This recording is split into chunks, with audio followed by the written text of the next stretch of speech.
All right, and greetings and welcome back. Just want to say hi to everybody. Thank you all for joining me again, episode number 17.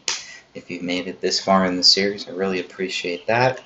You pretty much read the book. You get the main ideas. Obviously, there'll be some intro, some outro, and some little ways to kind of tie everything in together with what we're seeing here. But for now, you've basically seen the whole thing. You've read the book before it's even out, so that's pretty cool.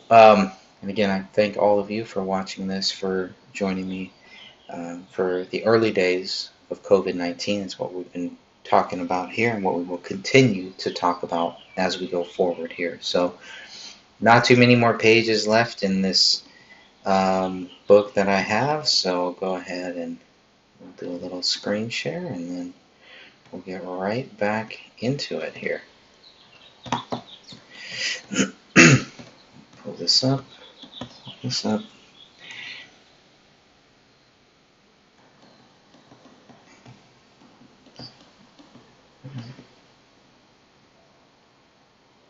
Oops.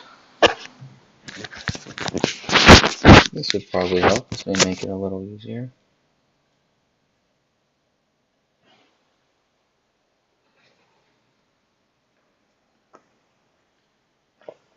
Maybe not. Sounds a little low. Testing 1 2 3. 1 2 3. Here we go.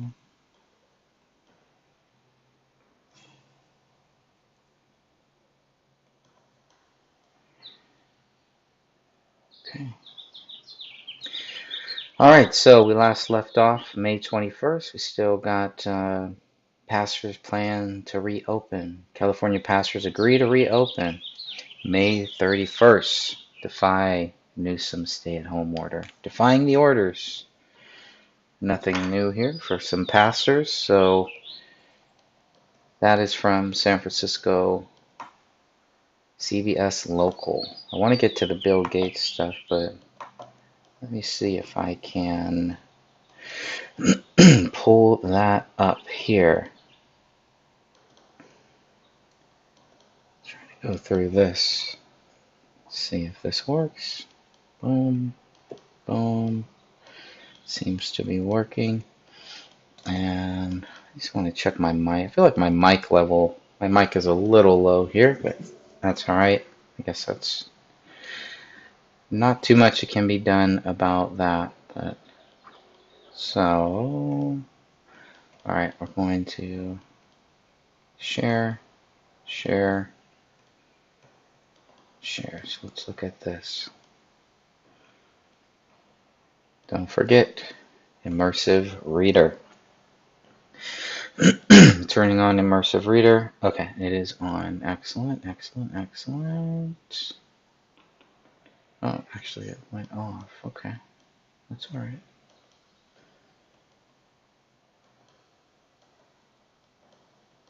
There we are. A turning 1,200 California pastors agreed to reopen May 31st in defiance of stay-at-home order. This is from May 21st, 2020. More than 1,200 California pastors say they will resume in-person services on May 31st in defiance of Governor Gavin Newsom's stay-at-home order to slow the spread of the new coronavirus. Newsom has gradually allowed some businesses to reopen as the state's number of viral-related hospitalizations has flattened. But churches are still banned, along with hair salons and sporting events. Newsom said Monday churches could reopen in weeks, not months. But many churches are tired of waiting. Wednesday, a lawyer representing a church in Lodi that had sued Newsom said that more than 1,200 pastors have signed a declaration of essentiality that announces their plan to reopen on May 31st, while observing physical distancing and other precautions. Attorney Robert Tyler said some pastors represent multiple churches. He expects as many as 3,000 churches across California could have in-person services on May 31st. This letter was not sent for the purpose of asking for permission, he said. The letter comes one day after the head of the U.S. Justice Department's Civil Rights Division told Newsom in a letter that his stay-at-home order discriminates against churches and places an unfair burden on them. Representatives from Newsom's office and the California Department of Public Health did not respond to a request for comment. California has more than 85,700 coronavirus cases and more than 3,400 deaths, according to data compiled by Johns Hopkins University. The number of people infected is likely higher because of a lack of testing. For most people, the new coronavirus causes mild or moderate symptoms, such as fever and cough, that clear up in 2 or 3 weeks. For some, especially older adults and people with existing health problems, it can cause more severe illness, including a pneumonia and death. California was the first state to issue a mandatory stay-at-home order to slow the spread of the coronavirus. Nearly all of the state's churches complied with the order, with most holding services online for people to worship in their homes. But that's been a problem for Temple Nur Simcha in Westlake Village. Rabbi Michael Barclay has been streaming his services, but he says some of his congregants are Orthodox Jews and cannot use electricity on the Sabbath. That's interesting. It's been extremely difficult to stay in contact with people, especially to deal with people and their psychological, emotional, and spiritual needs, said Barclay, who signed a letter and plans to resume services on May 31st. It really has hurt the psyche and the spirit of people. Barclay said his 300-seat sanctuary has enough room for about 40 families to practice physical distancing without a problem. The Cross Culture Christian Center in Lodi was one of the few churches that tried to keep meeting despite the stay-at-home order. Local police entered the church during a service in March to tell them they were violating the governor's orders. The church's landlord later changed the locks, and police threatened to cite anyone who entered the property. Wow. The church sued. A federal judge earlier this month sided with Newsom, saying he had the right to ban church services in the interest of public health. Tyler said the church has been appealing the ruling. Earlier this month, a federal judge in Kentucky overturned Governor Andy Beshear's temporary ban of religious services, saying he did not give a compelling reason to limit people's rights to freely practice religion. Very interesting.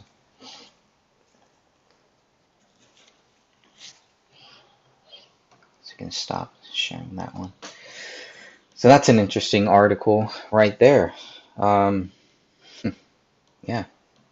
very interesting stuff.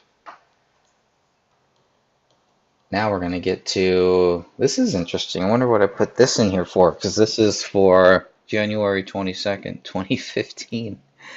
What was I thinking, right? All right, well, let's take a look at it. I will go ahead and share screen. Share this window here. Boom. Wait till everybody can see that. Looks like everyone can. So this is interesting. I'm going to read this because I don't know where I got this from or why I felt this needed to be included, but there's something here. This is from 2015. Let's go through this. January 22nd, 2015, Bill Gates. This is from a video. It looks like. I wonder if that video is still up. On Thursday, January 22nd, Bill and Melinda Gates spoke to a Brussels audience which didn't appear shocked by their endorsement of GMO crops. The philanthropist family's visit to the capital of the European Union coincided with the release of their annual letter, in which they make the big bet that the lives of people in poor countries will improve faster in the next 15 years than at any other time in history. So it's a big bet. The lives of people in poor countries will improve faster in the next 15 years. Speaking to the audience, Bill Gates said that the strongest analogy when speaking about GMOs was with medicines, where people also worried about their side effects. The idea that a single technique could solve nutrition and disease problems for African farmers is an absolute life and death issue for them, Gates argued. Quote, I think Africans have a sovereign right, Gates said, referring to their choice to use, quote, innovative farming techniques. He gave cassava disease as an example. There is GMO cassava that stops nausea disease, he said. Should African countries be told not to use it? What would happen if the disease went rampant? He questioned. Every country should be able to decide if they want to pay more for food. This is Bill Gates still saying this. If they would use more insecticides, it's okay. Europeans can do whatever they want when it comes with food. They can pay twice as much, 4 times as much. It's okay, Gates said. It's better for the world if people have the same views about the merits of things and allow free trade. But at the end of the day, it's always a matter of personal choice what people choose to buy. Really, Gates added. He's all for personal choice. He also said that it was a certain irony that the United States, where less than 2% of people working in the farming sector export food to a continent where 70% of the adults are engaged in farming. Melinda Gates said Africans need seeds that are able to resist a difficult climate. In the letter, the Gates advocate innovative farming. And an example provided is that when Melinda visited Tanzania in 2012, a local farmer named Joyce spoke of her with the zeal of a preacher giving a sermon. That year, for the first time, Joyce had planted a new kind of maize seed, bred to tolerate drought. When drought came, most of her crops withered and died, but her maize was more productive than ever.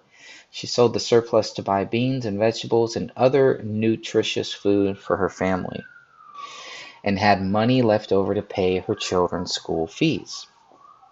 That seed, she said, made the difference between hunger and prosperity, the later. So GMO seeds, what they're saying, GMO seeds are the answer to the African, and this was back in 2015, January 22nd, 2015. I don't know why I put this in here yet. I'm not finding any reason to put this in here, but here's what she said. Joyce's story, multiplied by hundreds of millions of African farmers like her, is a reason innovation in architecture, in agriculture is so important. I don't know why I put that in there. I don't know. That may have been for something. That may have been a misplaced thing, but that's pretty interesting. All right, we'll move on, going down to page 169 here. What do we have here? April 28, 2020, Georgia kicks off chilling door-to-door COVID-19 blood collections. Oh, this is interesting. This is April 28, 2020 from the Washington Times. Let's see if this one is still up or not. We'll go ahead and see if that is up. Let's pull this up here. Oh, Washington Times, probably not, because, oh, I guess so. Let's see if it'll let me read it or not. Ah, it looks like it will. Get this in immersion view before they kick me out. All right, Georgia kicks off. Oh, you can't see it yet. Probably good if I did a screen share. That would probably help.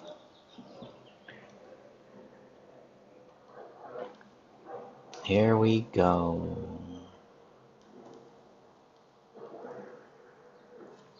Okay.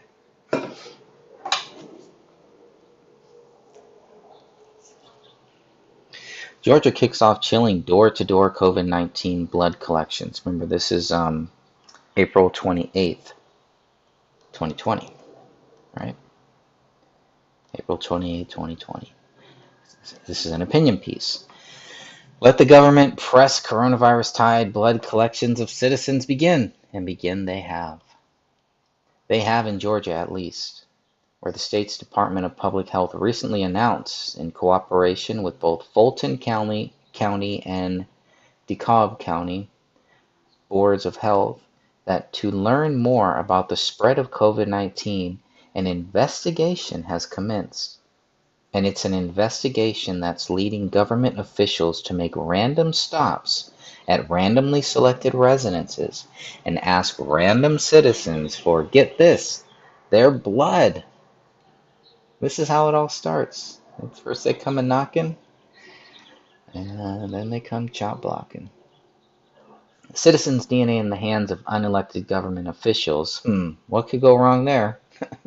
Specifically, Georgia's health wonks want to know, quote, the percentage of people in the community who have been infected with the virus that causes COVID-19. A statement on the State Department's public health webpage reads. And to get that data, the government needs citizens' blood, don't you know? Oh, it's completely voluntary. It's completely up to the good citizens of Georgia to decide whether or not to turn over their blood to the government. Georgia's DPH makes that clear in its statement. In fact, the whole announcement sounds rather tame and sounds sensible and, quote, help thy neighbor, and so forth and so on. Cue State Farm music with a twist. Like a good neighbor, the government is here, right? It's a very sassy opinion piece here in the New York Times. We all want to do our part for the good of society, after all. And this is where we see things that are voluntary, and then all of a sudden later on they turn out not to be so much voluntary. Teams will be visiting randomly selected homes in Fulton and DeKalb counties to ask residents questions about their health and to collect blood samples for an antibody test, the release states. Antibodies are proteins the body makes in response to infection. The antibody test can tell us whether a person might have had a past infection with the virus that causes COVID-19. The antibody test is not meant to diagnose whether a person has COVID-19 now. But one has to wonder when the government comes a knocking, will the voluntary aspects of blood collection be clearly emphasized? Interesting. Even the children are being asked to donate. Oh. All members of the household selected will be asked to participate, including children, the announcement continues. Participation is voluntary, and you can ask investigation teams any questions you have before agreeing to participate. Like, where's my blood going? Like, what happens if you learn I have COVID-19, the disease caused by the new coronavirus? Like, what happens to my blood after you test it? Like, who is going to have access to my children's blood? That's an interesting one. Who is going to have access to my children's blood? Good questions, all. Here's another. Are you crazy? Government officials could just as easily put out a notification in the mailbox or online or via social media or over the television and radio airwaves. Excellent point. Asking for citizen volunteers to come down to the local health department clinics and donate blood for the purposes of tracking COVID-19, for the purposes of helping the investigation into the spread of the virus. Seeking volunteers through those methods puts the control in the hands of the citizens. Those ways make clear the blood offerings are completely voluntary. Blood offerings. Completely voluntary, for now. But government going door to door is a different matter. That's a different level of pressure.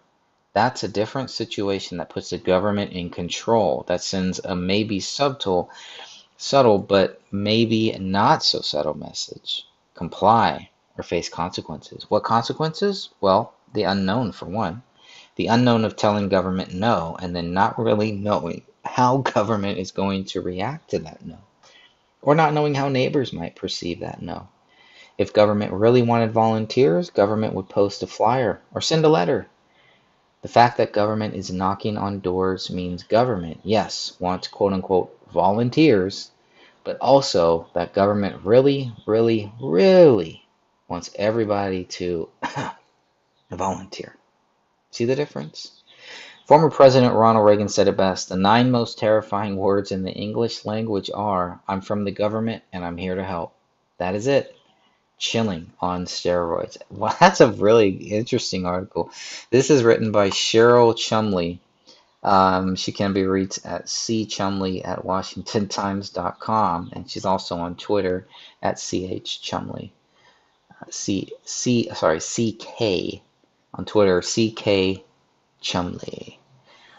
She also has a podcast, Bold and Blunt.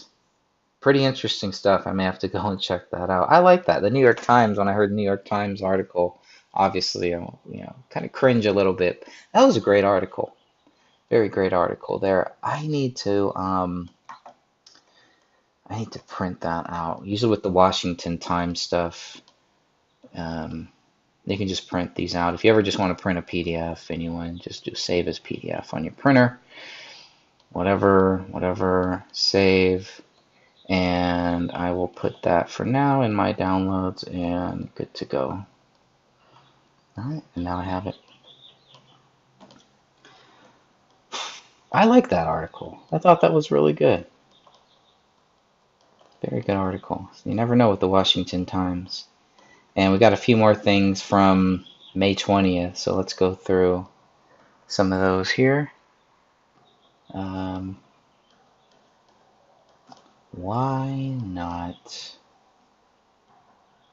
Why not? I wonder if I could play that Bill Gates video for a few minutes and see. I don't understand why I put the Bill Gates one from January 22nd, 2015. There must have been a reason, and I don't know. I don't know what it has to do with any of the COVID stuff. I see how that video is still around and how long it is. And they're advocating for GMOs for the Brussels audience. I don't know. Maybe I just wanted to make sure that I would get it and put it somewhere.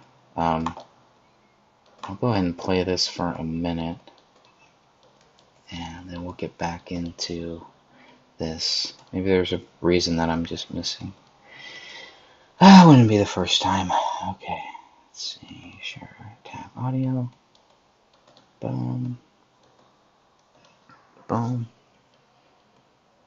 Wait till everybody can see it. There it is. All right, let's play and see what the area that you look at is agriculture, and it seems to be one area you're talking about is improving the efficiency of the supply chain. Another, which I guess would be more controversial here in Europe in particular, is the role that GMOs and modification and creating purpose-built seeds that will deal with the particular problems of the developing world, what role that can play. We think you need to have both types of seeds, natural seeds and also GMOs. But we think ultimately it's up to the Africans to decide. The seeds have to be adapted to their climate. They have to grow them in test labs, which they're doing, and in test beds. But they ultimately have to decide what's right for their country and their market. If you look at any country that's moved from a low to middle income country, they got their agriculture sector right. 7 out of 10 adults in Africa are farmers, and they primarily farm plots that are around an acre, 2 hectares. And so they need to have seeds that they know can survive in the climate. You all were talking about climate change earlier. As it comes to Africa, it's going to disproportionately affect the poor. And so having a drought-resistant maize, which is a GMO, where an African farmer, male or female, can get 20 to 30% additional yield off of their farm, we think it's up to Kenya and Tanzania and South Africa to decide, is that right for their economy? And is that the way they want to feed people in their own country? Of our investments, of all the investments we make in agriculture, and we make about 400 million in the sector, less than 5% of them are in the GMO technology, but we do believe it's something that ought to be available. One of the natural technologies is rice, a rice that is not GMO, that can be flood resistant, that is sit in a field. When the rains come in Africa, a lot of rice is also grown in Africa. When the rains come, they're coming longer and for deeper periods. And so having a rice that's more flood resistant and can sit there in water for 2 or 3 weeks is also incredibly important. But we think that the Africans ought to get to decide which crops they grow in which ways and which seeds. The strongest analogy is to medicines. And, is there something to worry about with medicines? That is, might some of them have side effects? Do we need safety testing? I mean, and we're taking things that are, genetically modified organisms, and we're injecting them in little kids' arms. We just shoot them right into the vein. So, yeah, I think maybe we should have a safety system where we, do trials and test things out.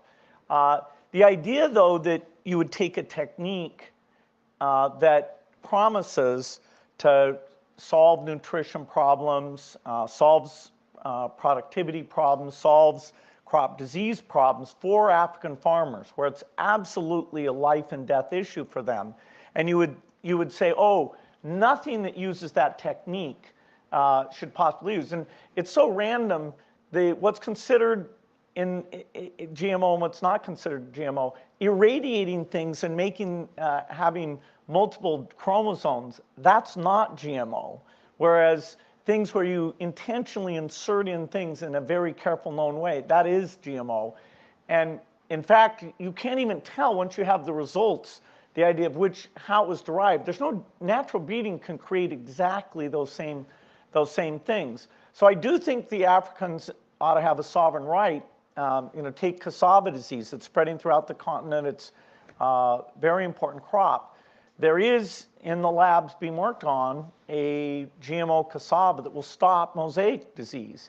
And should African countries be told no, let that disease run rampant. It's okay. It creates starvation and malnutrition. Would you also say they should have the right to export those crops to Europe?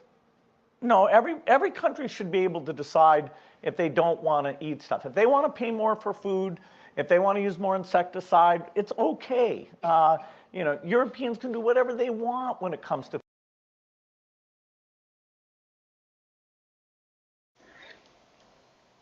All right, but he's acting like people want to pay. People really want to pay more for food, or they want to pay more for this stuff. No, but the competition, the bad quality, the cheaply poor made stuff, including food, the GMO and all of that stuff, the health risks, the things that it will do in the long term. He's not talking about those, but pay less money now and die earlier. If you're going to live off of GMO foods, if you're going to live off of synthetic foods, things that are unnatural, that are not naturally made, you're going to have problems. And if you don't think you're going to have problems, I mean, and where are they getting all of this stuff from? What does it come from? It doesn't come from nothing. It comes from something. And if it's unnatural, then your body, it's not supposed to go into your body. I think it's really that simple.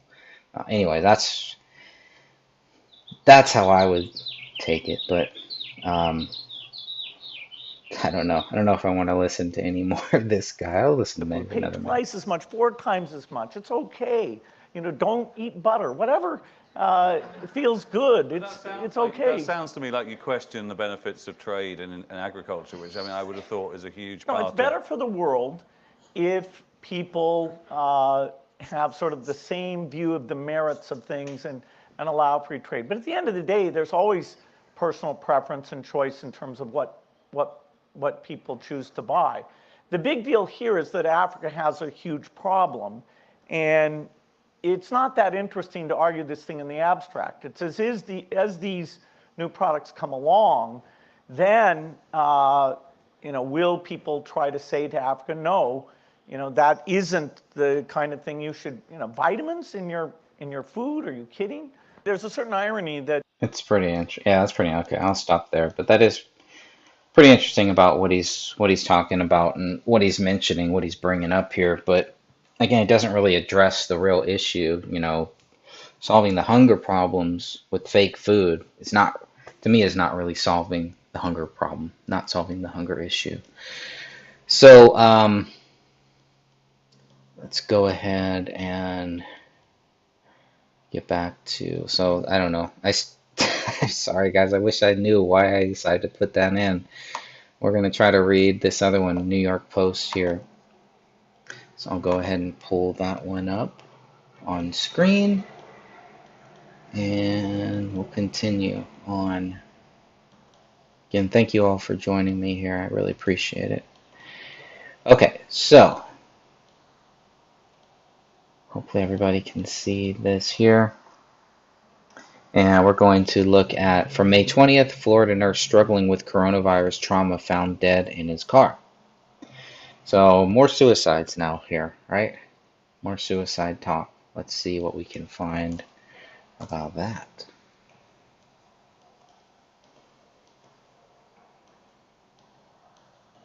So I'll stop sharing that one. And we will start sharing. I always need to make sure the article is up first, obviously. So yeah, and immersive. Good. Gets rid of all the ads and all that garbage. All right. Share this. Share this. I'm sure there's easier ways to do this. That's okay. Florida nurse struggling with coronavirus trauma found dead in his car. This is probably about the third or fourth article like this that we've seen here. So let's see the slant on this one. A Florida nurse was found dead in his car from a suspected overdose after struggling with the trauma of treating coronavirus patients, friends, and relatives. Let me read that again. A Florida nurse was found dead in his car from a suspected overdose after struggling with the trauma of treating coronavirus patients, friends, and relatives said. William Coddington, a nurse at JFK Medical Center in West Palm Beach, was tormented by the cases of fatally ill COVID-19 patients in his intensive care unit, friends and family told Reuters. What you or I may find is upsetting or bothersome, that life could be devastating for him, friend Robert Marks told NBC Miami. I mean, he knows what the job is. You knew what the job was when you took it. Obviously, that's what you wanted to do. You wanted to help people. So to see people dying, I don't know how many people were actually dying from this again, but to see anybody or fatally ill, being tormented by the fatally ill cases is one thing. But let's see if this is a suicide. I can already tell where this is going, but let's keep reading on. A recovering addict, the 32-year-old was unable to go to his 12-step recovery meetings in person during the pandemic. He couldn't meet with his sponsor, said his mom, Carolyn Coddington, and his friends. Nobody wanted to see him because he worked in a hospital, not even to sit 6 feet apart. That is pretty sad. In his final weeks, William began to retreat more into himself, speaking less to his mother, whom he lived with, and spending more time alone in his room. This guy was a recovering addict. I wonder what type of addict. 12-step, I guess alcohol, right? He's in a 12-step program. I don't know if that's the same for narcotics or not, but there he's there, tattoos and all. Found dead in his car. It was despair creeping in, his friend Sky Alexander said. Coddington had complained in mid-April on Facebook about the lack of PPE in the hospital as he worked on a coronavirus floor. We hear that a lot. Complaints are made. This was similar to a Russian nurse, a couple Russian nurses' case. Complaints were made, and all of a sudden they're flying out of a window to their death. So he had complained in mid-April on Facebook. Maybe not the best place to do it, but sometimes you have to if nobody's listening. So I don't know. This is an interesting case. I don't remember this one. But there's several of these, and I'm sure there's many that happen like this that we just don't know about and we'll never hear about. This is in Florida. Here's what he wrote on Facebook. In my hospital, we are rationing one N95 mask for my whole shift. That's ridiculous, Coddington wrote. We are running out of gowns. We are having people make makeshift face shields that end up snapping. Interesting. Days before he died, his face shield fell off while he was helping intubate a patient, his father said. He literally felt things splash on his face, Ronald Coddington recalls his son telling him. Family and friends said they began to check in more often with him, fearing that he might relapse into his decade-long battle with opioid addiction and other substance abuse. Wow. Kind of ironic. They're a nurse with opioid, other substance abuse. So, opioid, that's a serious thing. That's a pretty serious thing there.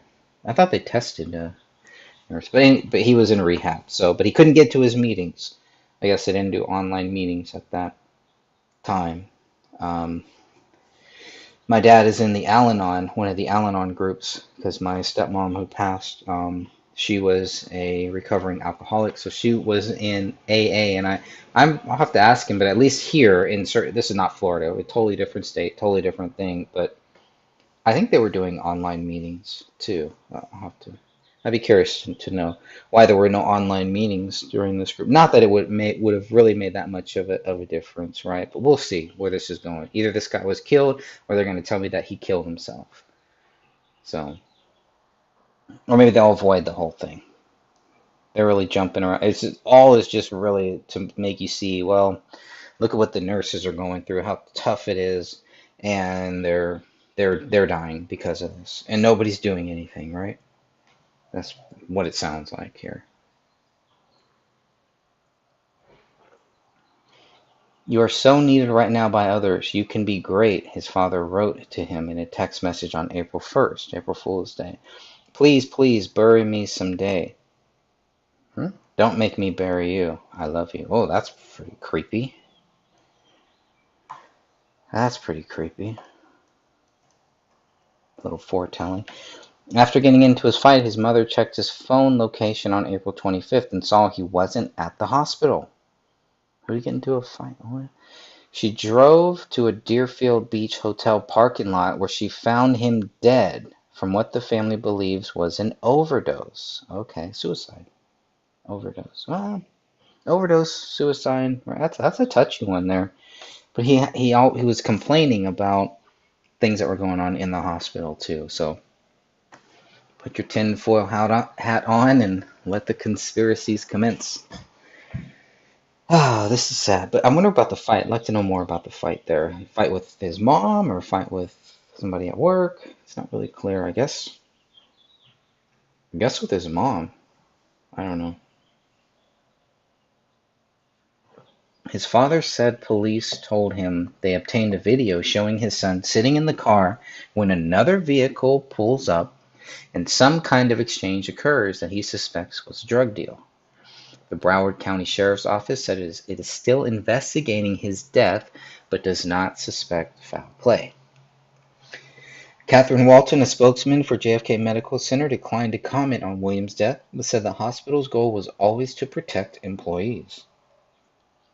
She said the hospital had adequate supplies of PPE and is taking steps to conserve PPE because we don't know what our future needs will be. This is an interesting one. I'll have to dig a little bit deeper into this here, into what we're seeing here.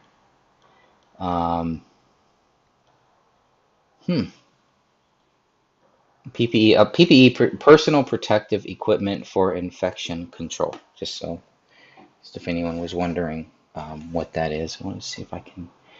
I don't know how to switch when I'm doing a screen share. I don't know how to switch between tabs yet. So for now, I will just close that one and open this one.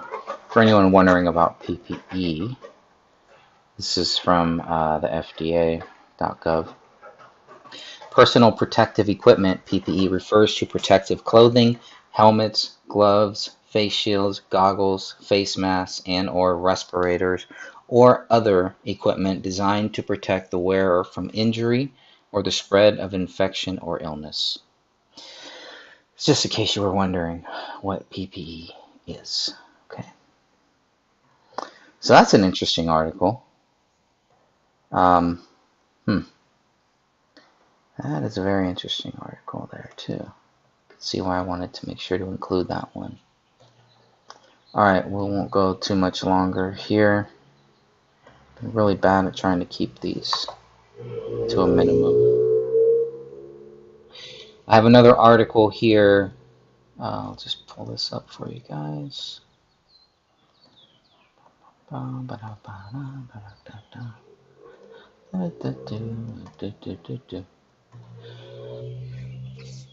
May 20th, 2020, Senate passes bill removing rogue Chinese firms from U.S. stock exchanges. This may be something that may be tied. It may not be tied. I don't know. I guess you would have to kind of decide for yourself whether you think it is tied into this. But there were a lot of Chinese spies being indicted, being found, being prosecuted, et cetera, or a lot of making waves, as we call them. So it was pretty interesting the timing when they're finding all of these Chinese spies and rogue Chinese firms and things like that, and then we have the virus that came from China. According to most theories, at least, that's where the virus originally came from, right? So I don't think I need to read. That's a Fox News article, Fox Business article. Senate passes bill delisting rogue Chinese, and you can see those rogue. You can go and see what those rogue Chinese firms are. At this point, the Senate is controlled by the Republican Party. So take that for what it's worth, if that means anything. I don't know. I don't really know if it means anything nowadays, but if it means something to you. Let's see, what else do we have here? Healthy people should wear masks only if coronavirus, I'm gonna have to read that again. Healthy people should wear masks only if caring for coronavirus patients, who says? The World Health Organization says. And that is the date there, that is the date, May 28th, 2020. We gotta read that one. Yeah, we gotta read that one.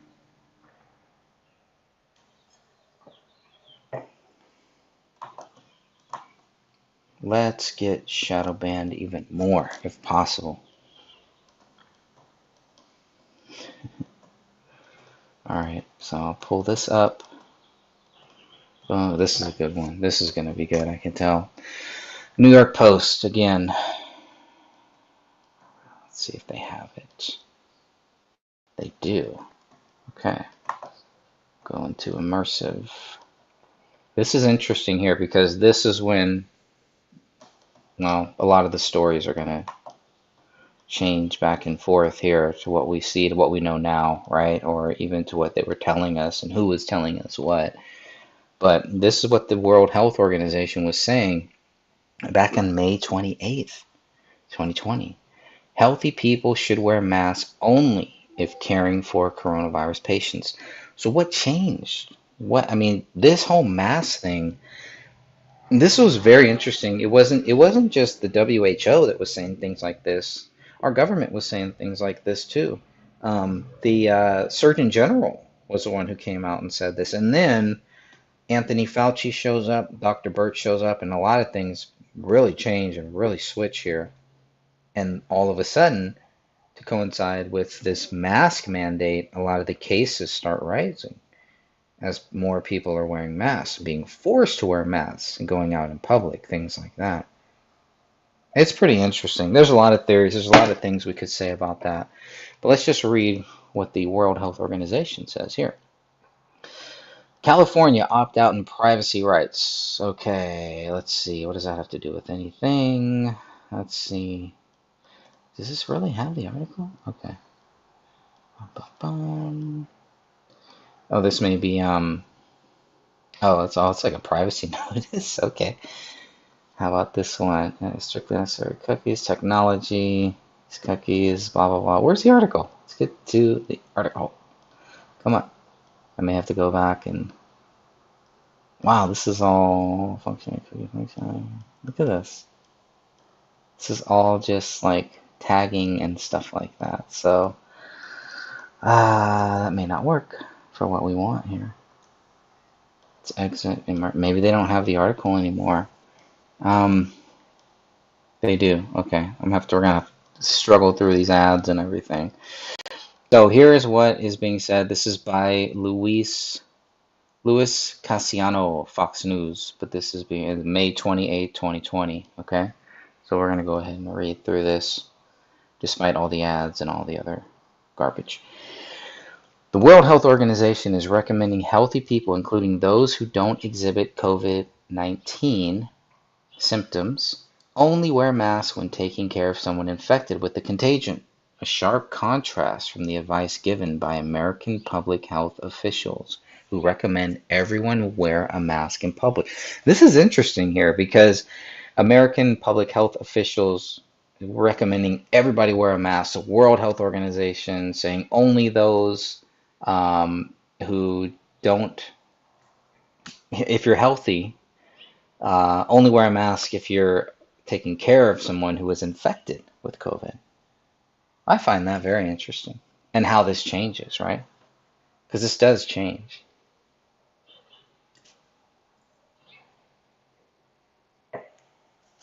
Very interesting. If you do not have any respiratory symptoms, such as fever, cough, or runny nose, You do not need to wear a mask. Dr. April Baller, public health specialist for the World Health Organization, says in a video on the World Health Body's website. I wonder if that video is up still or not. Yeah, probably different now. Find a mask that fits your face, but they probably changed it. They probably took it out. Let's see. Regardless of the distance of, I mean, they definitely changed, and they probably got rid of all of that. Well, we learned a lot from this, right? So how to wear, they show you how to wear a mask. If you don't know how to wear a mask, you're in trouble. How to make a fabric mask. How to wear I mean, okay, so obviously that's gone. Whatever it was that was there, you guys probably didn't even see any of that from their website, but that's all gone there. Basically, there is no, there's nothing there. Masks, this is what Dr. April Baller said back in May 28, 2020, from the World Health Organization.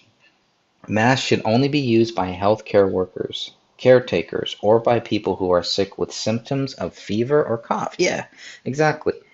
Not for us healthy people, us healthy, normal people. We should not be walking around wearing these masks. As of May 28th, I kind of agree with the World Health Organization here. I'm shocked to say.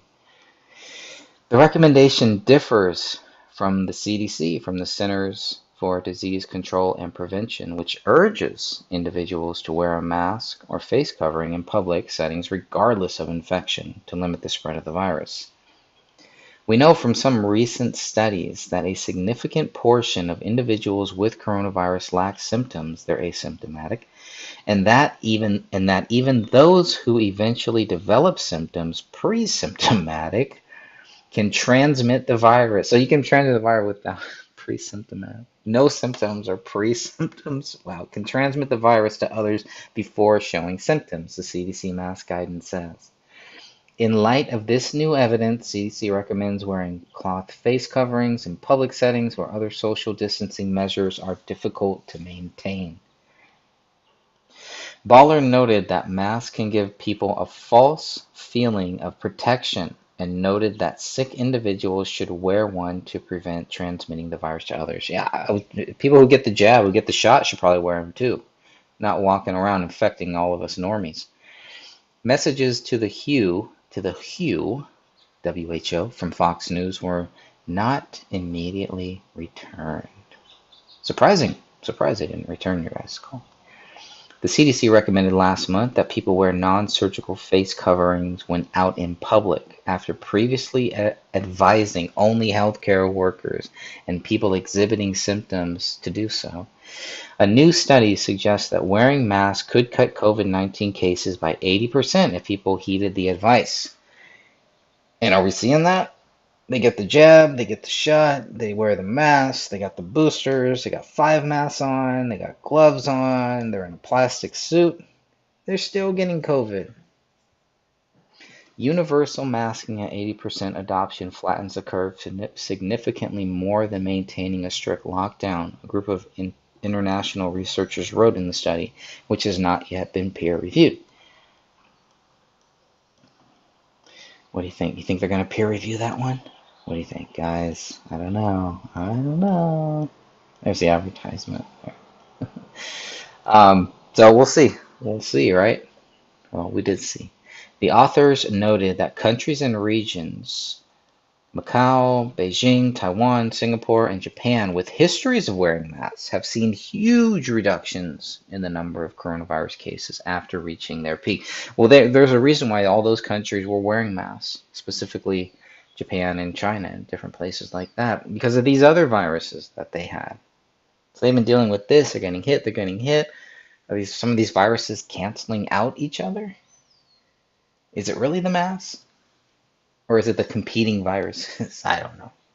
Don't ask me. A separate study released earlier this month divided scientists on the effectiveness of wearing masks. Well, that's what you do, right? So decide for yourself, people. I mean, that's whatever you want to do, whatever doctors you want to trust, I don't know. Go with what you know, as my friend Walter Bradley always says here. So now we're going to look at, this is interesting what I have here. Masking California, June 18th, 2020. All right, so now we went from that to now we're going to mask California, right? So after all that, after all the yeah, here we go. No.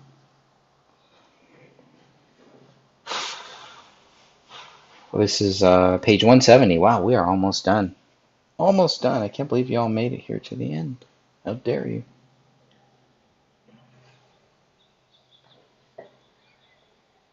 June 18th, 2020. Residents will be required to wear face coverings in high-risk areas, the California Department of Public Health said Thursday. Science shows that face coverings and masks work, said Governor Gavin Newsom.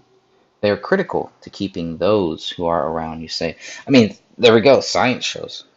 Who's science, right? Science, if you've ever read Robert F. Kennedy Jr.'s book, The Real Anthony Fauci, awesome book, lays out some great points about science, what science is and how science is ever changing. The science is never conclusive in these cases like this, but you always have people that are looking at the science, that are researching it, the science is always a work in progress. It's kind of what I got from Robert F. Kennedy Jr.'s book, The Real Anthony Fauci. Highly recommend it. Let's see. So Gavin Newsom says they are critical. The masks are critical to keeping those who are around you safe, keeping businesses open, and restarting our economy. Health officials say that people with few or no symptoms of the virus can still spread this disease. We are seeing too many people with faces uncovered, Newsom said, putting at risk the real progress we have made in fighting this disease. California's strategy to restart the economy and get people back to work will only be successful if people act safely and follow health recommendations.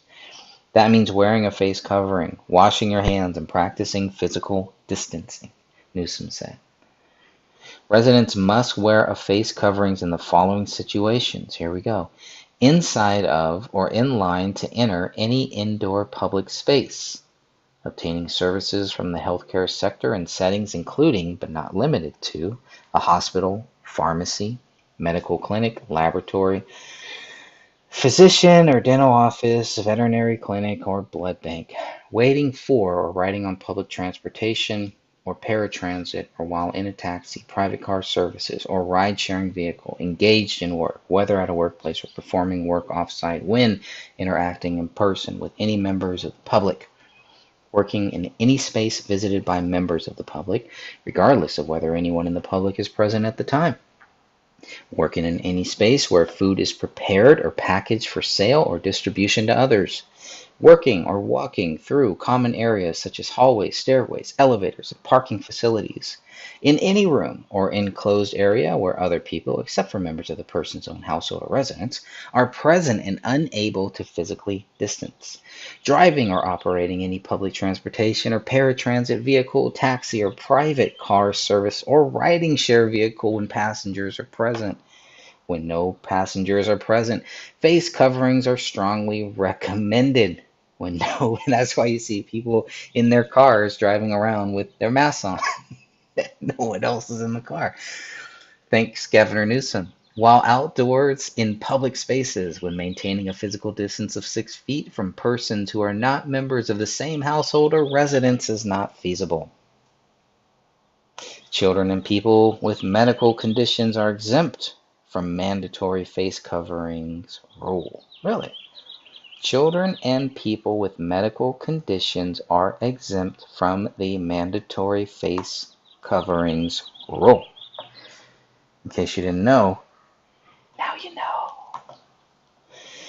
This also includes people at restaurants or anyone doing outdoor work are also exempt as long as they maintain physical distancing. That's pretty interesting. People at restaurants, indoor restaurants, or anyone doing outdoor work are also exempt. So restaurants are exempt, churches not so much.